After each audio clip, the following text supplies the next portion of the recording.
இன்னைக்கு நம்ம வந்து ஓட்ஸ் பொங்கல் தான் பார்க்க போகிறோம். இன்னைக்கு எனக்கு வந்து டயட்டில் வந்து ஓட்ஸில் வந்து பொங்கல் சாப்பிடணும். பார்ப்போம். அதில் வந்து பாசிப்பருப்பை வந்து வறுத்துடலாம். புதுசாக தான் இப்போ தான் நம்ம வந்து ஓட்ஸ் டப்பாவே நான் வாங்கியிருக்கேன். எப்படி இதெல்லாம் வந்து காலி பண்ணிடுவோன்ற நம்பிக்கையில் பெருசாக வாங்கியாச்சு. உள்ள குட்டியெல்லாம் ஸ்கூலில் விட்டுட்டு வந்து தான் நம்ம வேலைகளே வந்து ஸ்டார்ட் பண்ண வேண்டியதாக இருக்குது, சாப்பிட்ற வேலையை.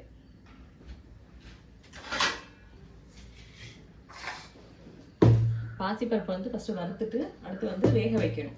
குக்கரில் போட்டு வேக வைக்கணும். குக்கர் எங்கே போனாலும் நம்மளை விடாது. ஏன் ஒரு ஆளுக்காக தான், அதனால் நான் ரொம்ப பண்ணலை.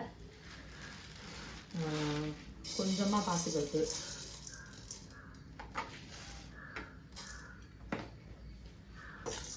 நல்லா செவக்க வறுத்துக்கணும். ஓட்ஸையும் அதே மாதிரி வறுத்துடலாம். இப்போ வந்து இந்த பருப்பை மட்டும் வேக வச்சிடலாம். பொங்கல் வந்து சப்புன்னு இருக்கும், அதுக்காண்டி அதுக்கு வந்து சட்னி அரைச்சிடலாம். இன்றைக்கி எனக்கு பீனட் சட்னி தான் வந்து பண்ணணும். நான் வந்து சட்னி பண்ணுறேன்.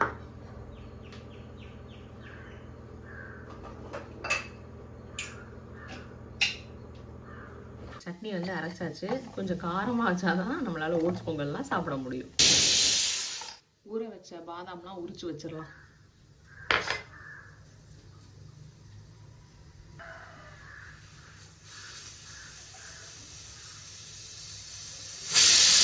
நெய், சீரகம், மிளகு, பெருங்காயத்தூள் போட்டில் வதக்கிட்டு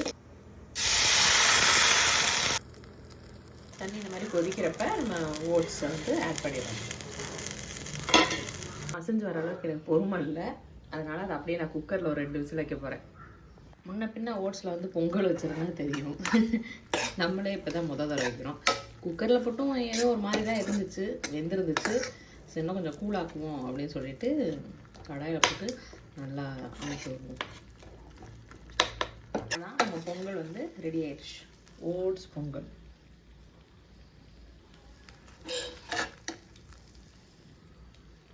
இதுதான் நம்மளோட ஓட்ஸ் பொங்கல் சட்னி.